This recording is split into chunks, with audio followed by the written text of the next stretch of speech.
Goeiemôre, Dok Matt wat praat. Ek gesels op 'n stadium met iemand en hulle het raad gekry by die kinders. Kom laat ek 'n huis vir julle bou hier op ons perseel.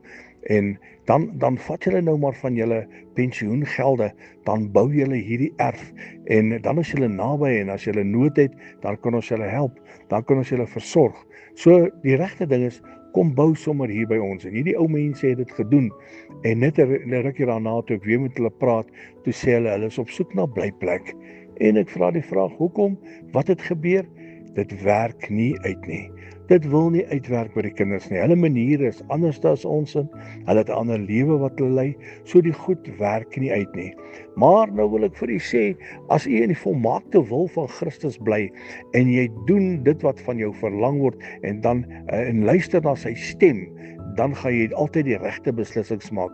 Moenie beslissings maak sonder om Jesus te raadpleeg nie, want as jy nie die regte beslissings maak en dit werk nie uit nie, wie gaan die skuld dra daarvoor? Voordat jy enige beslissing maak, my vriend, luister na die stem van die Here, kry die antwoord by die Here, voordat jy beweeg en dat jy later met 'n rooi gesig staan. Die Engels sê dit so mooi, you'll have egg on your face. Moenie staan met 'n rooi gesig nie. Luister na die stem van God en ek kan u verseker, u gaan nooit teleurgestel word nie. En dan sal alles vir jou uitwerk. Herlewingsgroete.